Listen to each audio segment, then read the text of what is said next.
नमस्कार, आप देख रहे हैं पद्मेश 24/7 कृष्णा संडे के साथ। चलिए सबसे पहले नजर डालते हैं आज की हेडलाइंस पर।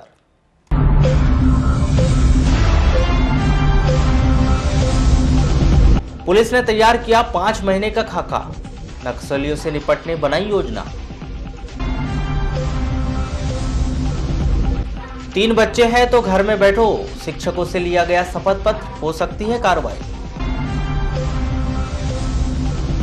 ट्रैक्टर की टक्कर से मासूम की मौत, खैलांजी के पोल बत्तूर की घटना। समनापुर लामता पटरी चोरी के आरोपियों ने किया खुलासा, हाईटेक तरीके से की थी चोरी, जल्द होगी और गिरफ्तारियां। बैंक कर्मचारियों के हड़ताल के कारण अधिकांश एटीएम हुए कैशलेस, लोग होते रहे परेशान। वेबसाइट डिजाइनिंग ठगी के आरोपी गिरफ्तार, गुरुग्राम हरियाणा से लेकर आई पुलिस। और 18 साल बाद भी शहर के हरिओम नगर निवासी मूलभूत सुविधाओं के लिए है परेशान।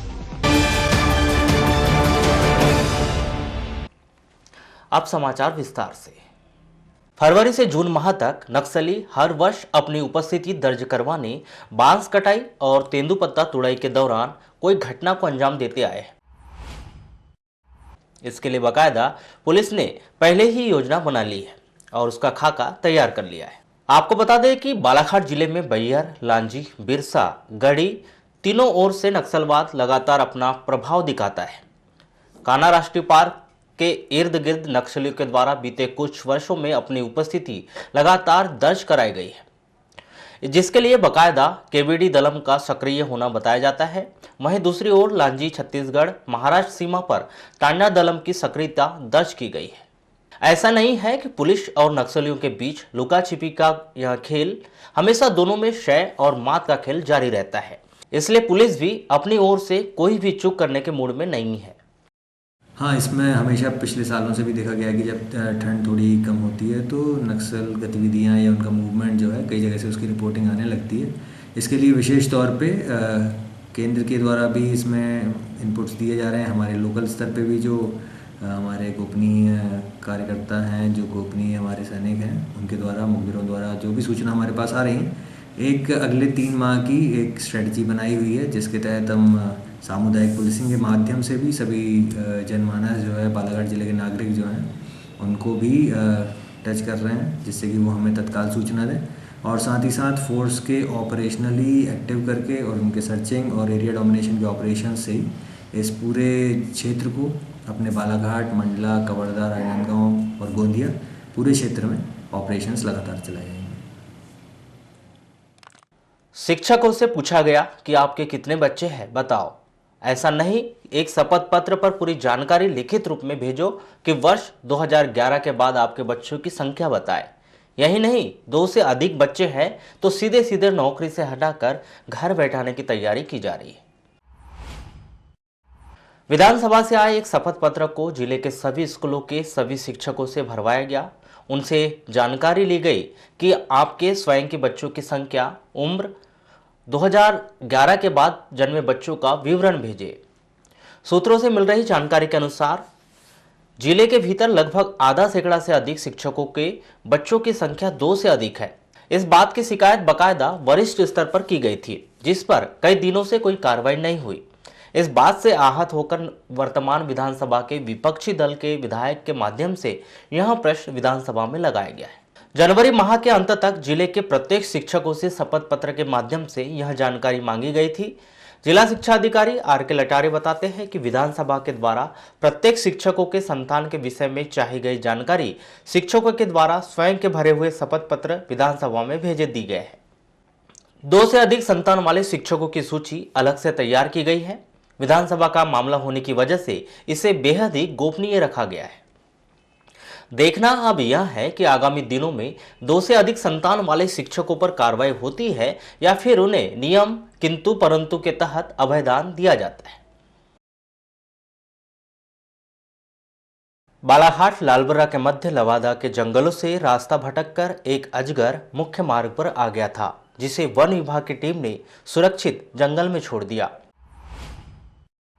स्थानीय जनों ने देखा कि एक बड़ा सा अजगर मेन रोड पर आ गया है और किसी भी समय किसी वाहन से दुर्घटना का शिकार हो सकता है। इस बात की सूचना उनके द्वारा वन विभाग की टीम को दी गई। कल सुबह देखे थे। कहाँ पर? यहाँ पे महुआ के झाड़ है, बबलू भैया ठाकरे जी है उनके फार्म हाउस में। हाँ, अभी आ गया था, चलते चलते इधर ही आया होगा, घूमते फिरते इधर ही घूमते रहता है। अच्छा, इसके पहले कभी देखे थे क्या? हाँ, कई बार दिखता है।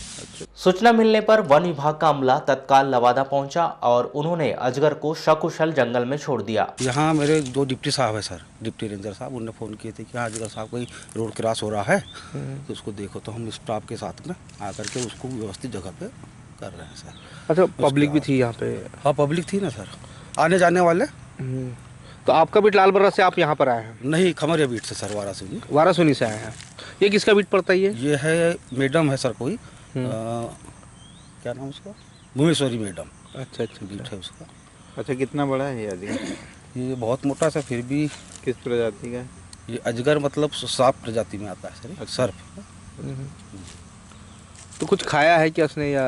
वो तो अपना जो भी है सर वो तो खाते रहता है जंगलों में, मिट्टी है जो भी उसका जो भोजन है। ये तो ग्रामीणों से बातचीत की होगी, आपने क्या बताया ग्रामीणों ने? उन्हें बताया कि मतलब रोड क्रॉस हो रहा था, मतलब इधर से जंगल तरफ से रोड क्रॉस, तो फिर उन्हें फ़ोन किया तो फिर आए सर। आपको बता दें कि हर वर्ष सड़क दुर्घटना में सैकड़ों सर्प की मौत वाहनों से कुचलकर हो जाती है। निश्चित ही लवादा और बेहरई के स्थानीय लोगों ने जागरूकता का परिचय दिया और अजगर के सड़क पर आने की खबर तत्काल वन विभाग को दी, जिससे एक वन्य प्राणी सकुशल दोबारा अपने आशियाने में पहुंच गया। Madhya Pradesh diploma engineer association की जिला इकाई के द्वारा आज नगर के जयस्तंभ चौक पर स्थित कार्यालय में मनरेगा अधिनियम की स्थापना वर्ष पर वृक्षारोपण कार्यक्रम का आयोजन किया गया। इस कार्यक्रम के दौरान मनरेगा से संबंधित अधिकारी, कर्मचारी एवं बड़ी संख्या में इंजीनियर्स उपस्थित रहे। आज जो हमारी बैठक हुई है, मनरेगा अधिनियम का गठन हुआ था 2 फरवरी 2006 में, जिसके तहत बहुत सारे इंजीनियरों को नियुक्ति प्रदान की गई थी सरकार के द्वारा, और एक उपयोगी योजना में हम लोग भागीदार बने, विकास के काम कराए। इसलिए आज हम लोग ने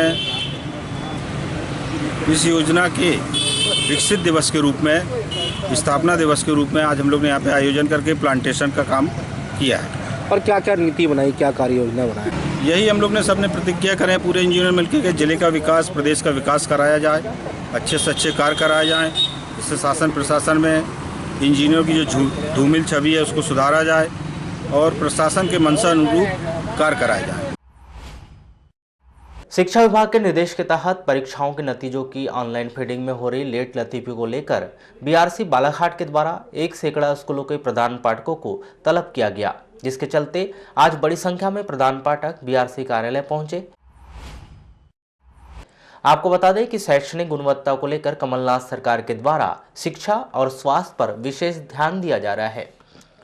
वहीं वर्तमान में एम शिक्षा मित्र ऐप के माध्यम से प्रधान पाठकों को प्रतिभा पर्व सहित दक्षता उन्नयन कार्यक्रम के तहत ली गई परीक्षा के अंकों को ऑनलाइन फीडिंग करना है।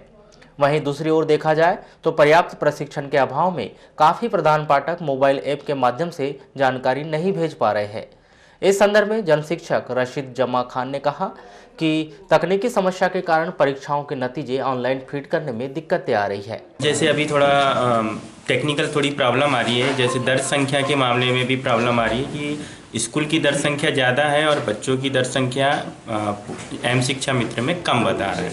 तो इस वजह से क्या हो रहा है कि उनको अपना रिजल्ट फिटिंग करने में थोड़ी सी परेशानी जा रही है। और कुछ लोगों ने जैसे अपना डाटा उसमें दर्ज किया एम शिक्षा मित्र में, उसको अपलोड नहीं कर पाए तो वो अब जब अभी रिपोर्ट निकाली जा रही है तो उसमें उसका दिखाया जा रहा है कि उनकी जो दक्षता की एंड लाइन की एंट्री वो पूरी नहीं हो पाई है। सर थोड़ा सा मतलब यानी टीचरों को इसके लिए थोड़े पूर्व प्रशिक्षण दिया जाना चाहिए और शिक्षकों को भी थोड़ा सा जागरूक होना चाहिए, अपने साथी शिक्षकों से जानकारी लेकर के उसको जल्दी से गंभीरता से इसको पूरा करना चाहिए। वहीं ओमकार वराड़े ने कहा कि एम शिक्षा मित्र में लगातार नए फीचर जोड़े जाने के कारण दिक्कतें आ रही और इनके वर्जन लगातार बदल रहा है। यदि प्रशिक्षण दिया जाता है तो प्रधान पाठक आसानी से परीक्षाओं के अंक डाउनलोड कर सकते थे। परेशानी ये है कि जैसे इसमें एम शिक्षा मित्र डाउनलोड करते हैं, उसके बाद उसका वर्जन चेंज हो जाता है तो फिर वो जाना बंद हो जाता है, फिर से उसको चेंज करना पड़ता है, फिर उसको डाउनलोड करते हैं, फिर उसके वो और इस प्रकार से कार्यवाही उसके आगे बढ़ते जाती है। अच्छा, एम शिक्षा मित्र का जो वर्जन है वो तो निर्धारित है ना? नहीं, निर्धारित मतलब नहीं है। वो क्या है कि पहले 9.2 था, फिर उसके बाद 9.4 आया, फिर इसी प्रकार से 10.0 हुआ, फिर 10.1 हुआ, फिर 10.2 हो गया। इस प्रकार से एक दो दिन में ये बढ़ते जा रहा है, तो उससे परेशानी हो रही है। सर क्या ऐप जो ऐप है आप लोग का, ऐप क्या खराब है या उसको तरीके से बनाया नहीं गया है? नहीं, वो सही है, ऐप बहुत अच्छा है, लेकिन उसको क्या है कुछ ना कुछ उसमें नवीनताएं उसमें डाली जा रही है, नई चीज़ें उसमें डाली जा रही है, तो उसके कारण उसको चेंज कर रहे हैं वो, और वो हमारे ख्याल से तो ठीक है। वो तो मानते हैं कि प्रशिक्षण देना बहुत जरूरी है इसमें? हाँ, इसमें प्रशिक्षण सब शिक्षकों को यदि हो जाए तो वो अपने मोबाइल से वो डाल सकते हैं। वहीं इस मामले में बीआरसी नरेंद्र राणा का क्या कहना है, आइए जानते हैं। नोटिस जारी नहीं किया है। क्या हो रहा है कि अब जो हमने एंडलाइन टेस्ट लिया था और प्रतिभा पर्व का टेस्ट लिया था बच्चों का, उसकी रिजल्ट की एंट्री जो है वो एम शिक्षा मित्र ऐप के माध्यम से हो रही है। तो हमारे बहुत से शिक्षक हैं जिनको एम शिक्षा मित्र ऐप में जो फीडिंग करने में प्रॉब्लम आ रही है, तो हमने चूँकि स्कूल के दिन बुलाने में बच्चों का नुकसान होता है पढ़ाई का, और हमारे पास 5वीं 8वीं की बोर्ड परीक्षा सिर पे आ चुकी है, उसकी हम एक्स्ट्रा तैयारी करा रहे हैं। तो हमारा जो शिक्षक है सुबह 10 बजे 9 बजे से स्कूल जा रहा है, शाम तक काम कर रहा है, तो उस दिन यदि बुलाते हैं तो स्कूल डिस्टर्ब होता है। इसलिए हमने संडे के दिन ऐसे शिक्षकों को यहाँ बुलाया है जिनसे एंट्री में प्रॉब्लम आ रही है, तो उनकी यहाँ तत्काल समस्या का समाधान कर रहा है, और जो समस्या का समाधान नहीं हो रहा है तो उसके पॉइंट को अपन नोट कर रहे हैं और वो हम ऊपर तक इनको पहुँचाएंगे कि इस कारण से इसमें एंट्री नहीं हो पा रही। कितने स्कूल हैं सर? हमारे पास तो आज 280 स्कूल में से 100 स्कूलों की एंट्री अभी नहीं हो पाई है, तो लगभग 100 स्कूल के प्रधान पाठकों को हमने यहाँ पर बुलाया है। वाराणसी के क्लब ग्राउंड मैदान में 25 जनवरी से 2 फरवरी तक सिविल लाइन महिला मंडल समिति के तत्वाधान में श्री राम कथा का आयोजन किया गया था, जिसमें रविवार को शोभा यात्रा का आयोजन किया गया, जो श्री राम कथा स्थल से शोभा यात्रा निकाली गई, जो नगर के विभिन्न चौक चौराहा का भ्रमण करते हुए क्लब ग्राउंड पहुंची, जहां कलश यात्रा का समापन किया गया। श्री राम कथा के अंतिम दिन यानी 2 फरवरी को राष्ट्रीय प्रवक्ता देवी शरण दीक्षित महाराज के द्वारा विधि विधान से पूजन अर्चन कर राम राज्य अभिषेक कथा का वाचन कर भगवान श्री राम का राज्य अभिषेक के बाद भगवान की शोभा यात्रा निकाली गई और उसके बाद कथा समापन किया गया।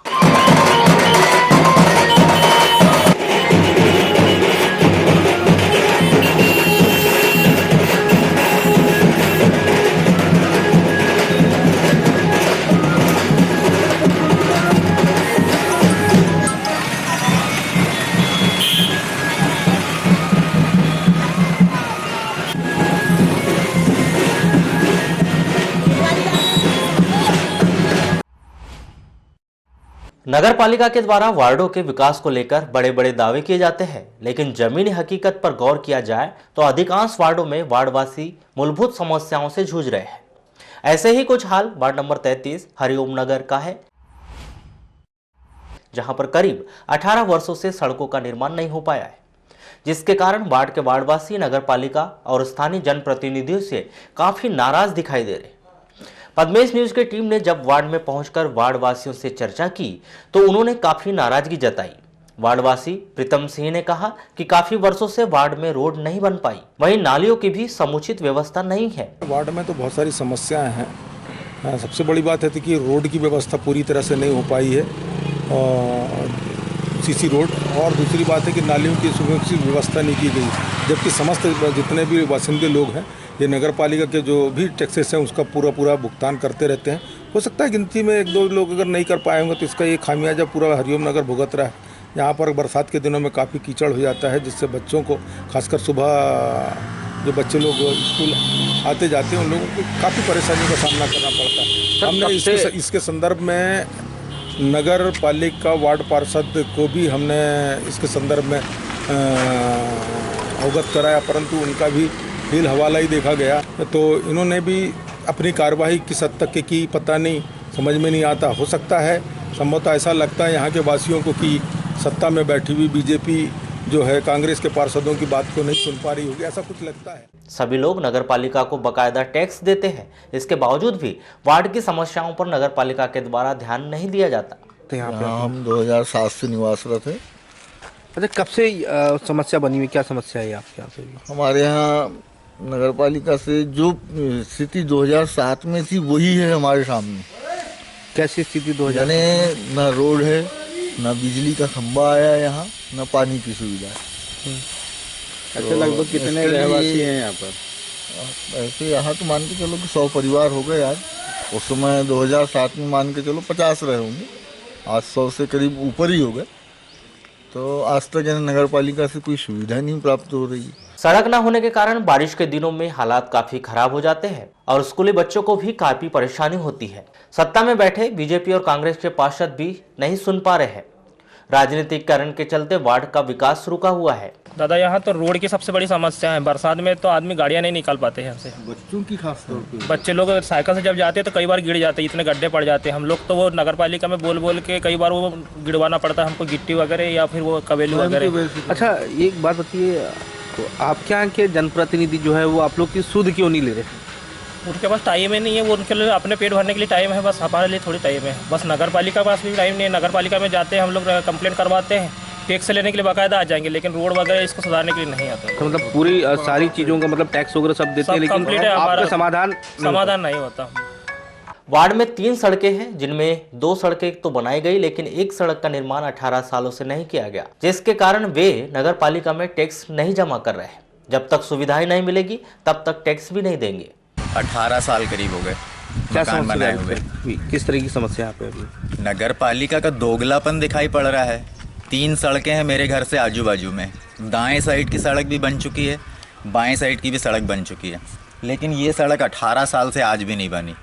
इसको जितना जो निर्माण किए हम लोगों ने किए, वरना इसकी स्थिति जितनी थी, वो जैसे बाजू में कीचड़ है ना गड्ढा, बस वैसे ही भरा हुआ रहता था पानी। कितना खर्च किए थे आपने? मेरा तो अभी तक लगभग 1 लाख रुपए खर्चा हो गया। अच्छा, और फोटो है, विथ प्रूफ है। नगर पालिका में टैक्स मैंने जानबूझ के नहीं पटाया। भैया, अब रोड निर्माण मैं कर रहा हूँ, नाली निर्माण मैं कर रहा हूँ, इलेक्ट्रिक में टीसी कनेक्शन चलाया 18-20 साल से, तो मैं नगर पालिका में टैक्स क्यों पटाऊँ? और पटाऊँगा भी नहीं जब तक ये सुविधाएं नहीं मिलेगी अपने घर के सामने। जिले के प्रवास पर पहुंचे अंतर्राष्ट्रीय हिंदू परिषद बजरंग दल के राष्ट्रीय अध्यक्ष डॉक्टर प्रवीण तोगड़िया का 2 फरवरी को लालबरा आगमन पर हिंदू परिषद बजरंग दल के पदाधिकारियों व कार्यकर्ताओं के द्वारा भव्य स्वागत किया गया। इस दौरान श्री तोगड़िया अपने काफिले के साथ बालाघाट से लालबरा पहुंचे, जहां पदाधिकारियों व कार्यकर्ताओं के द्वारा फूल मालाओं से भव्य स्वागत किया गया, जिसके बाद वे सिवनी की ओर रवाना हो गए। पद्मेश से चर्चा में गोलू अग्रवाल ने बताया कि अंतर्राष्ट्रीय हिंदू परिषद बजरंग दल के राष्ट्रीय अध्यक्ष प्रवीण तोगड़िया जी लांजी से बालाघाट आए, जिसके बाद वे लालबरा पहुंचे, जहां उनका स्वागत किया गया, जिसके बाद वे सिवनी सहित अन्य प्रवास की ओर रवाना हुए। श्री अग्रवाल ने कहा कि उनके द्वारा मुलाकात के दौरान श्री तोगड़िया से हिंदू राष्ट्र राम मंदिर बनाने एवं सीएए के संबंध में चर्चा की गई।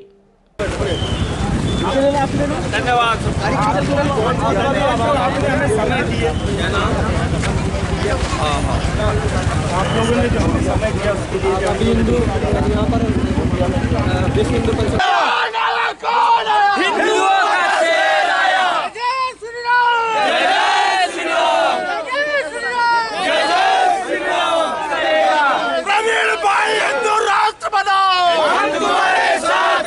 यहाँ पे अभी प्रवीण भाई तोगड़िया वो आए हुए थे। कहाँ से आ रहे थे ये? वो अपना लांजी से आ रहे थे और लांजी से वो बालाघाट आए और बालाघाट से वो यहाँ से सिवनी होते हुए आगे प्रवास में जा रहे थे। तो हम लोगों ने अपने साहब के सामने मेन रोड पे उनको रोक करके उनका स्वागत किया। और क्या चर्चा की आपने उनसे? हमने उनसे हिंदू राष्ट्र के ऊपर से चर्चा की है, राम मंदिर बनाने के ऊपर चर्चा की है और जो सीएए का जो अभी चल रहा है उसके ऊपर उनसे चर्चा की है। जिले में प्रतिभा की कोई कमी नहीं है। जिले के युवा हर क्षेत्र में अपनी प्रतिभा को निहारते हुए आगे बढ़ रहे हैं और हर क्षेत्र में जिले का नाम रोशन कर रहे हैं। इसी बीच पद्मेश वॉलीबॉल एकेडमी से प्रशिक्षण प्राप्त कर रहे हैं एमसीएस स्कूल कक्षा 12वीं के छात्र शुभव गौतम ने आंध्र प्रदेश में आयोजित 46वीं राष्ट्रीय वॉलीबॉल प्रतियोगिता में मध्य प्रदेश वॉलीबॉल टीम का नेतृत्व कर बालाघाट जिले का नाम रोशन किया है। हालांकि शुभव गौतम इंडिया टीम में सिलेक्शन होने से एक पायदान पीछे रह गए।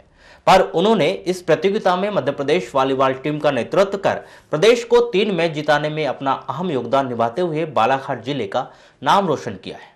आयोजित इस प्रतियोगिता के संदर्भ में की गई चर्चा के दौरान पद्मेश वॉलीबॉल एकेडमी के खिलाड़ी शुभव गौतम ने अपने विचार कुछ इस प्रकार रखे। जी, मैं पद्मेश वॉलीबॉल एकेडमी में प्रशिक्षण ले रहा हूं और मेरे कोच श्री तोमर सर है, तो उनके साथ रहते हुए उन्होंने मुझे वॉलीबॉल की अनेक तकनीक सिखाई है, जिसके कारण मैं अभी नेशनल लेवल का टूर्नामेंट खेल कर आया हूँ। कहाँ था ये टूर्नामेंट और कितने जगह की टीमों ने भाग लिया था और कैसा क्या परफॉर्मेंस रहा? यह टूर्नामेंट राजमपेट में था, आंध्र प्रदेश। ये टूर्नामेंट में 28 टीमों ने भाग लिया था और हम लोग इसमें 3 मैच जीते और 2 हार गए थे। तो कौन सा नंबर लगा आपके टीम का? जी, अभी हम क्वार्टर फाइनल का जो क्वालिफाइंग मैच था उसमें हार गए, नहीं तो हमारी टीम मध्य प्रदेश इंडिया की टॉप 8 टीमों में आ जाती। वहीं आयोजित इस प्रतियोगिता के संदर्भ में की गई चर्चा के दौरान पद्मेश वॉलीबॉल एकेडमी के प्रशिक्षक सुधीर तोमर ने वॉलीबॉल खिलाड़ी शुभव को नियमित प्रशिक्षण देकर उनका चयन नेशनल कराए जाने की भी बात कही। छात्र है, मुझे जानकारी मिली कि पढ़ाई में भी टॉपर है और एनडीए में जाना चाहता है। इसका लक्ष्य एनडीए में जाने का, नेशनल डिफेंस एकेडमी में, और ये इसका भी 46वीं मध्य प्रदेश 46वीं राष्ट्रीय वॉलीबॉल चैंपियनशिप के लिए इसका सिलेक्शन हुआ। इसमें मध्य प्रदेश टीम का प्रतिनिधित्व आंध्र प्रदेश में किया है, जहां मध्य प्रदेश की टीम ने अपने पूल में हिमाचल प्रदेश, त्रिपुरा, गुजरात और महाराष्ट्र को हराया है। हिमाचल प्रदेश और जम्मू कश्मीर से हार कर ये अपने पूल से बाहर हो गई, नहीं तो ये टीम अपने मध्य प्रदेश की टीम आज इंडिया टॉप करती। इसमें 28 प्रांतों की टीम ने भाग लिया था और इसका परफॉर्मेंस इनके कोच ने मुझे बताया। हिंदुस्तान पेट्रोलियम के द्वारा समय समय पर पर्यावरण प्रदूषण को रोकने के लिए विभिन्न अभियान चलाए जाते हैं। इन अभियानों के तहत रविवार को हिंदुस्तान पेट्रोलियम के द्वारा नगर में एक जन जागरूकता रैली का आयोजन किया गया। आयोजित इस जन जागरूकता रैली में हिंदुस्तान पेट्रोलियम के अधिकारियों कर्मचारियों ने पर्यावरण को बचाने और देश की प्रगति के लिए ईंधन बचाए जाने की अपील की, जिसमें उन्होंने सेव पेट्रोलियम सेव पर्यावरण का संदेश दिया। आयोजित इस जन जागरूकता रैली के संदर्भ में की गई चर्चा के दौरान भारत पेट्रोलियम अधिकारी पंकज रस्तोगी ने बताया कि हिंदुस्तान पेट्रोलियम के द्वारा समय समय पर जन जागरूकता रैली का आयोजन किया जाता है, जिसमें ईंधन की बूंद बूंद बचाकर देश की प्रगति करने व आने वाले भविष्य के लिए पेट्रोल बचाने की अपील की जाती है, ताकि आने वाले समय में इस देश में ईंधन की कमी ना हो।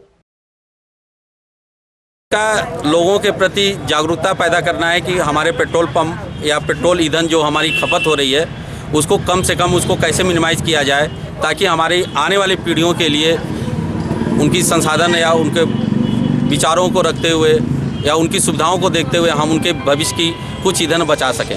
सिर्फ रैली का ही आयोजन है या और भी कुछ कार्यक्रम चलाए जा रहे हैं भारत पेट्रोलियम द्वारा? ये कंप्लीट हमारे कंपनी में सारे जगह पे ये किए जा रहे हैं। बीच बीच में जाके गांव में, सोसाइटियों में, बस स्टैंड में ये जागरूकता पैदा कर रहे हैं कि भाई आप ईंधन को समझें, बूंद बूंद से बचाएं और देश के प्रगति में हिस्सेदारी बने। बालाघाट, गोंदिया, जबलपुर, ब्रॉडगेज, समनापुर, लामता के बीच पटरी चोरी करने वाले आरोपियों ने पूछताछ के दौरान कई बड़े खुलासे किए हैं।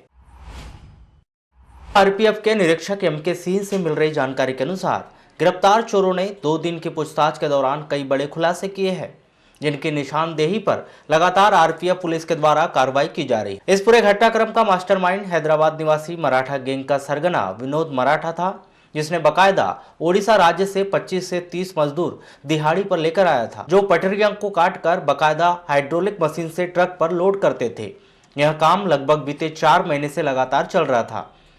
पूछताछ के दौरान आरोपी ने यह कबूल किया कि 2 नहीं 6 कंपनियों में उन्होंने यह चोरी का माल भेजा है, जिसमें अब तक रायपुर के हिंदुस्तान कॉयल लिमिटेड और इंडिया इस्पात कंपनी से करीब 400 पटरियों के वजन का 525 टन लोहा जब्त किया गया है। यही नहीं, आरोपियों के द्वारा लगातार इन कंपनियों को थोड़ा थोड़ा माल दिया जा रहा था। निरीक्षक एमके सिंह के अनुसार आरोपियों की निशानदेही पर लगातार आरपीएफ के द्वारा कार्रवाई की जा रही है, जिससे जल्द ही और भी कई लोगों की गिरफ्तारियां की जाएगी।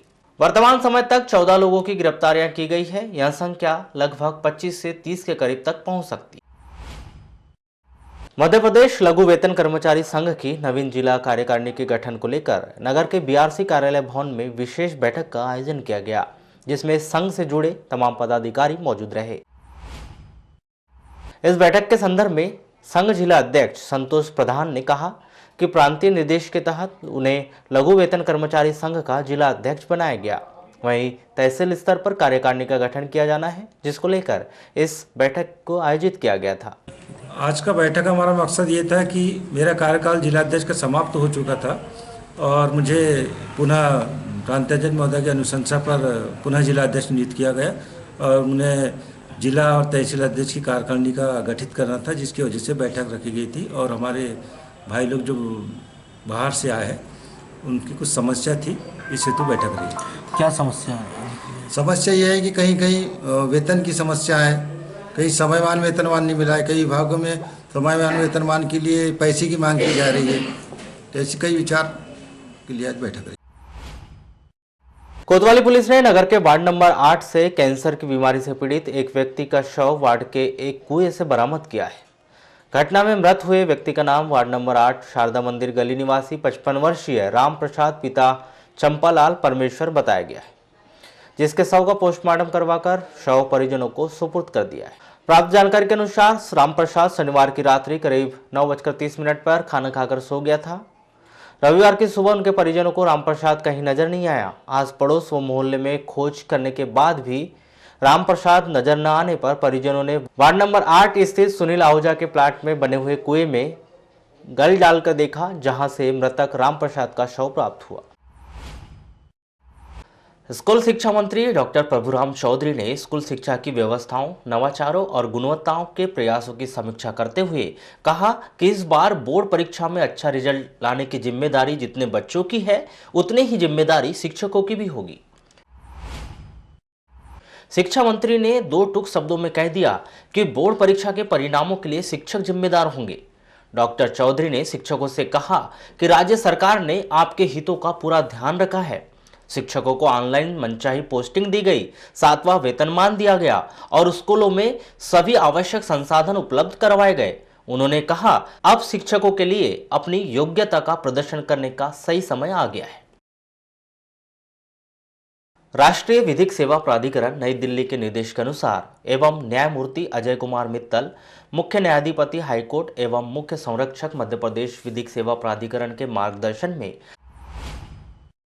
8 फरवरी को प्रदेश भर के उच्च न्यायालयों से लेकर जिला न्यायालय, तालुका न्यायालय व श्रम न्यायालय और कुटुंब न्यायालयों में नेशनल लोक अदालतों का आयोजन हो रहा है। नेशनल लोक अदालतों में राष्ट्रीय विधिक सेवा प्राधिकरण के द्वारा कैटेगरी वाइज चिन्हित किए गए विभिन्न न्यायालयों में रखे जाने वाले लंबित प्रकरणों की प्रकृति इस प्रकार है। आपराधिक शमनीय प्रकरण, पराक्राम्य अधिनियम की धारा 138 के अंतर्गत प्रकरण, बैंक रिकवरी संबंधी मामले, एमसीटी प्रकरण, श्रम विवाद प्रकरण, विद्युत एवं जल कर, बिल संबंधी वैवाहिक प्रकरण, भूमि अधिग्रहण के प्रकरण, सेवा मामले जो सेवानिवृत्त संबंधी लाभों से संबंधित मामलों का निराकरण किया जाएगा।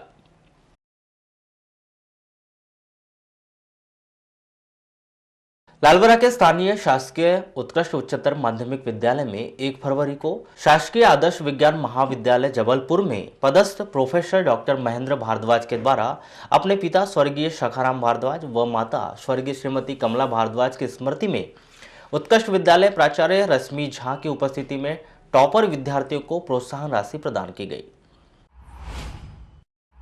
इस अवसर पर प्रोफेसर डॉक्टर महेंद्र भारद्वाज द्वारा उत्कृष्ट विद्यालय में सत्र 2018-19 में कक्षा 12वीं में सर्वाधिक अंक प्राप्त करने वाली छात्रा पुष्पेश्वरी, दीपक नागेश्वर, निकिता पंचेश्वर और कक्षा 11वीं में प्रीति खैरवार, अभिषेक ब्रह्मे, कक्षा 10वीं में अतुल बिसेन, वंदना, कक्षा 8वीं में शासकीय पूर्व माध्यमिक शाला अमूली के वासुदेव और कक्षा 8वीं की ही सुहाना को प्रोत्साहन राशि प्रदान की गई।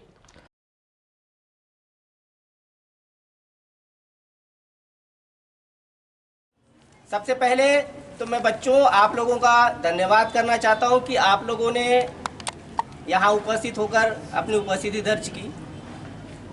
अपनी बात को शुरू करने के पहले सबसे पहले मैं अपने माता पिता स्वर्गीय श्री सखाराम भारद्वाज, माता श्रीमती कमला भारद्वाज को सादर नमन करता हूँ। और जब कोई भी अगर इतने छात्रों में से 10 छात्र भी यदि कोई अच्छे स्थान पर पहुंच जाता है तो जो शिक्षक है वह शिक्षक का जो सर है वह गर्व से ऊंचा हो जाता है।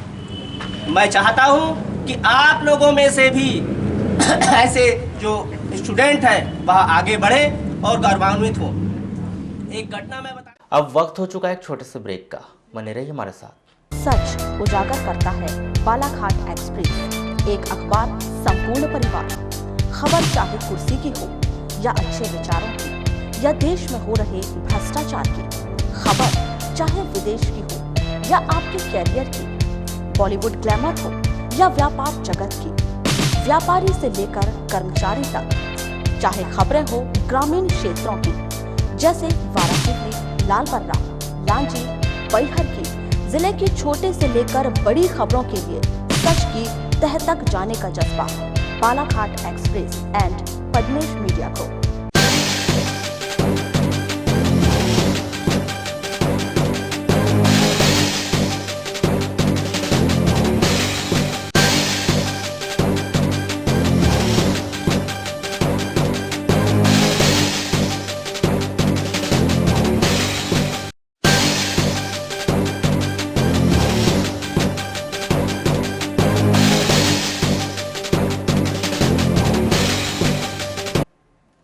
ब्रेक के बाद एक बार फिर आपका स्वागत है। बढ़ते हैं खबरों की ओर। बैंकों के कर्मचारी अधिकारियों के द्वारा 31 जनवरी और 1 फरवरी यूनाइटेड फोरम बैनर के तले हड़ताल का आह्वान किया गया था, जिस कारण लगातार 3 दिनों से बैंकों के ताले लटके रहे और एटीएम मशीन में पैसे पूरी तरह से खाली हो गए। नतीजा शनिवार की शाम से ही जिले के अधिकांश एटीएम कैशलेस हो चुके थे, जिस कारण रविवार को हजारों लोगों को दिन भर पैसों के लिए एटीएम के चक्कर लगाने पड़े, लेकिन उन्हें निराशा ही हाथ लगी। पैसे निकालने के लिए आया था। निकले पैसे? नहीं, अभी तो नहीं निकले। क्यों नहीं निकले? ये इस साइड में तो इसका स्क्रीनिंग भी बंद है। 2 जगह और स्टेट बैंक के एटीएम में गया था, वहाँ पे भी पैसे निकल नहीं रहे। तो अचानक बाकी एटीएम भी बंद है? बंद है। कि मैं पूरी वाला शिव मंदिर के बाजू में गया था, वहाँ पे भी बंद है। अभी एक वो एक्सिस बैंक के इसमें गया था, तो वो बहुत भीड़ है वहाँ पे, तो उसके चलते मैं वहाँ नहीं गया। यहाँ आया था तो यहाँ 2 स्क्रीन बंद है। क्यों ऐसा पैसे निकासी नहीं हो पा रही है? क्या लग रहा है आपको? पता नहीं, अभी 2 दिन से हड़ताल थी बैंकों की और आज संडे है, इस वजह से आज मेरे को लग रहा है कि पैसे की बहुत ज़्यादा किल्लत है। दिक्कतों का सामना करना पड़ रहा है। मैंने कम से कम पूरे 4-5 एटीएम पे चक्कर काटा। तो क्या हो रहा है? पैसे निकासी हो रही है? पैसे ही नहीं निकल रहा है ना। क्यों नहीं निकल पा रहा है? पैसे ही नहीं है तो कहाँ से निकले? यानी दिक्कतों का सामना करना पड़ रहा है। अब हम उतने दूर से आए हैं, पांडे छपारा से आया हूँ मैं। बहुत दिक्कत हो गई। किस काम के लिए निकालना चाह रहे थे? वो सीमेंट वाले को पेमेंट देना था मेरे को। यानी बैंकों की जो हड़ताल हुई थी उसका असर ऐसा तो नहीं लग रहा है? मेरे को तो अब ऐसे ही लग रहा है उस हिसाब से। क्या नाम है? क्या हुआ? काम नहीं कर रहा है। लगभग सभी एटीएम में ऐसे ही SBI है। 2-4 एटीएम में आया। 4 एटीएम घूम चुके हैं, कहीं पैसा नहीं निकल रहा है। क्या लगता है क्यों नहीं मिल रहा है? अच्छा, 2 दिनों तक बैंकों की हड़ताल रही, क्या इसका असर है एटीएम व्यवस्था पे? हाँ, यानी दिक्कत हो रही है। कैसा करेंगे आप? बालाघाट और वाराणसी नगर के लोग रुपयों की तलाश करते रहे, किंतु इस दौरान उन्हें निराशा ही प्राप्त हुई, क्योंकि हड़ताल के चलते 2 दिवसीय हड़ताल का प्रभाव अधिकतर मध्यम परिवारों पर पड़ा, जिन्होंने छोटी छोटी जरूरतों के लिए बैंकों से या एटीएम से राशि विड्रॉल कर अपनी दैनिक जरूरतों को पूरी करते हैं। ऐसा हर संडे को मैं यहाँ रहता हूँ, लेकिन एक भी ऐसा संडे नहीं है कि मैं कोई भी फर्स्ट एटीएम में जाऊँ और वहाँ से मुझे विड्रॉ मिल जाए। कभी नहीं होता ऐसा। तो यहाँ पे नियर अबाउट 10 एटीएम है, लेकिन मुझे पिछले 7 साल में ऐसा कभी नहीं हुआ कि मैं जब तक 5 एटीएम क्रॉस ना करूँ कभी पैसा मिलता है। और मोस्ट ऑफ द टाइम तो ये होता है कि एटीएम में मुझे बहुत आज से संडे निकल गए जिसमें कि मुझे अमाउंट ही नहीं मिला और मुझे संडे की ही दिन जरूरत। जो 3 दिन से ये हड़ताल चल रही है, ये हड़ताल के चलते हम लोग पैसे के लिए हम लोगों को बहुत ज़्यादा समस्याओं का सामना करना पड़ा। बैंक है तो हम लोग हैं और बैंक ही बंद रहेंगे तो फिर हम लोग का कोई है ही नहीं। अब एटीएम से भी हम 1-1.5 लाख रुपए निकाल लेते हैं, पर एटीएम में भी पैसे ना होने की वजह से हम लोगों को पेमेंट करने में बहुत ज़्यादा समस्या का सामना करना पड़ा है। लोग किसानों का पेमेंट आया है, उनको भी पेमेंट नहीं हो पाया। किस मजदूर लोग जो काम करने जाते हैं उन लोगों को पेमेंट करना था, उन लोगों का भी पेमेंट नहीं हो पाया। 3 दिन लोगों ने बैंक प्रशासन से मांग की है कि भविष्य में बैंकों की हड़ताल के समय एटीएम में पर्याप्त रुपयों की व्यवस्था करवाई जाए, जिससे कि आम जनता को परेशानियों का सामना न करना पड़े।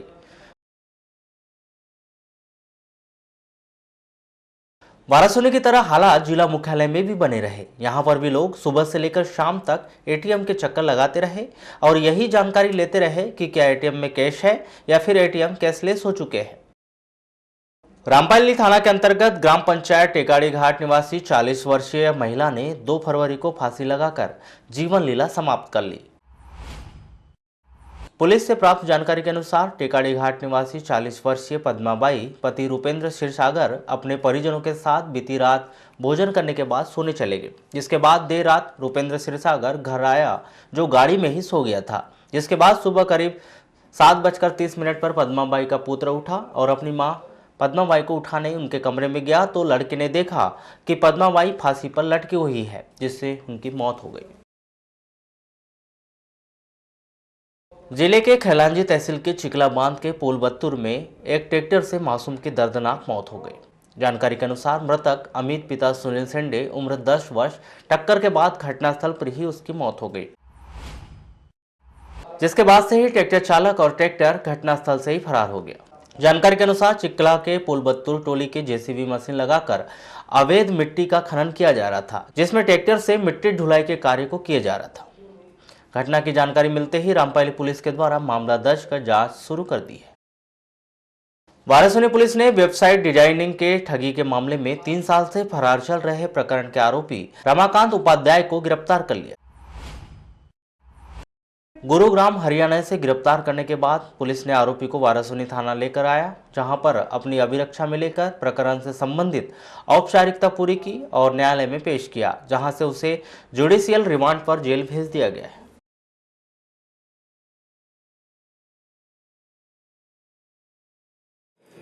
जो ये इनके द्वारा एक वेबसाइट निर्माण का ठेका लिया गया था और उसी में इनके द्वारा धोखाधड़ी की गई थी, जिसमें 406 420 आईपीसी का अपराध था। वर्ष 2017 से आरोपी जो है फरार था। इसे नोएडा से गिरफ्तार करके लाया। नोएडा दिल्ली से लाया जी। अच्छा, क्या आरोप है इसके ऊपर? इसके ऊपर अमानत में खयानत का था और बाद में जो है 420 का जो है आरोप इसमें बढ़ा है। इसके फरियादी कौन था? इसमें आनंद ताम्रकार हैं, यहाँ के प्रतिष्ठित पत्रकार हैं, वो इसके अंदर फरियादी है। ये आरोपी, कितने आरोपी थे उसमें? उसमें 2 आरोपी थे, एक प्रज्ञा द्विवेदी और एक ये उमाकांत। चलते चलते एक नजर आज की हेडलाइंस पर एक बार फिर।